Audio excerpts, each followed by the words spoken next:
নিয়োগ প্রক্রিয়া শেষের সময়সীমা বাড়ালো সর্বোচ্চ আদালত। 31শে অগস্ট পর্যন্ত চাকরি করতে পারবেন যোগ্য চাকরিহারারা।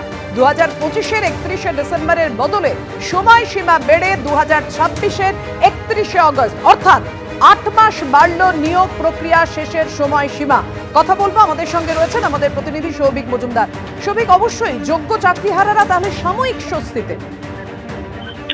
দেখো, একদমই সুপ্রিম কোর্টের যে নির্দেশ, সেই নির্দেশ অনুযায়ী আপাততভাবে নবম, দশম এবং একাদশ, দ্বাদশ এর যে নিয়োগ প্রক্রিয়া শেষ করার জন্য সুপ্রিম কোর্ট 31শে ডিসেম্বর পর্যন্ত সময়সীমা বেঁধে দিয়েছিল, সেই সময়সীমা সুপ্রিম কোর্টের তরফ থেকে আজকে বাড়ানো হলো।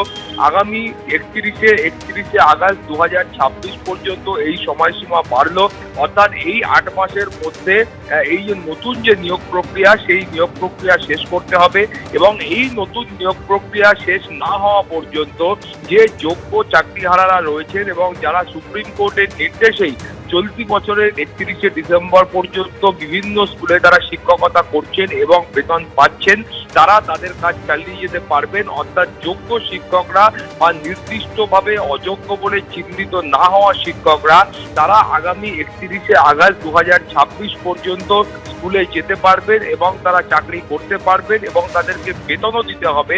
এই মর্মেই আজকে সুপ্রিম কোর্টের তরফ থেকে নির্দেশ দেওয়া হয়েছে। এখন তুমি জানো যে যখন প্রাথমিক পর্যায়ে কলকাতা হাইকোর্টের যে 26,000 চাকরি বাতিল করা হয়েছিল, তার রায়ের বিরোধিতায় সুপ্রিম কোর্টে মামলা হয় এবং সুপ্রিম কোর্টেও কলকাতা হাইকোর্টের ডিভিশন বেঞ্চের সেই রায় বহাল রাখা হয়।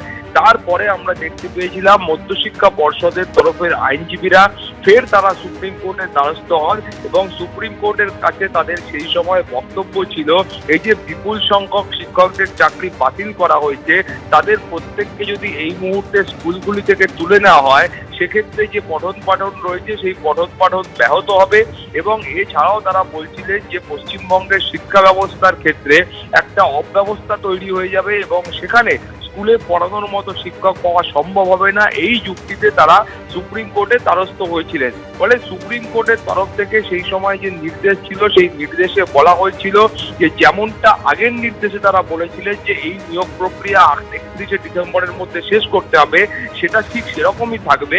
কিন্তু তার পাশাপাশি যারা নির্দিষ্ট বলে অযোগ্য হিসেবে চিহ্নিত হননি বা সেই সমস্ত যোগ্য শিক্ষকরা যারা আনটেন্টেড শিক্ষক, তারা 31শে ডিসেম্বর পর্যন্ত স্কুলে যেতে পারবেন এবং সেখানে বলা হয়েছিল তাদেরকে বেতনও দিতে হবে। অর্থাৎ তারা বেতন তাদের চাকরি 31শে ডিসেম্বর পর্যন্ত বহাল থাকবে।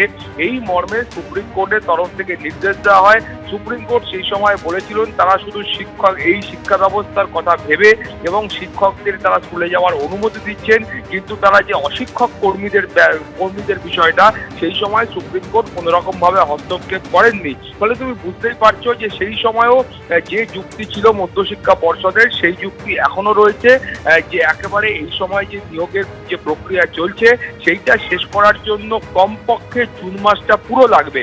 ফলে তারা আবেদন করেছিলেন যে যেন সুপ্রিম কোর্ট গোটা বিষয়টা বিচার বিবেচনা করে দেখে তারা যেন বাড়তি সময় মধ্যশিক্ষা পর্ষদকে দেন যে তারা এই নিয়োগ প্রক্রিয়াটা শেষ করতে পারেন। ফলে সেই যে আবেদন ছিল সেই আবেদনকে গুরুত্ব দিয়ে দেখা হয়েছে এবং তারপরেই সুপ্রিম কোর্টের মাননীয় বিচারপতি সঞ্জয় করলের যে বেঞ্চ, সেই বেঞ্চ নির্দেশ দিয়েছেন যে এই সময়সীমাটা নিয়োগ প্রক্রিয়ার এবং শিক্ষকদের চাকরি করার সেটা আগামী 2026-এর 31শে আগস্ট পর্যন্ত বাড়ানো হলো। পাপিয়া, ধন্যবাদ তোমায়। এবিপি আনন্দ, এগিয়ে থাকে, এগিয়ে রাখে।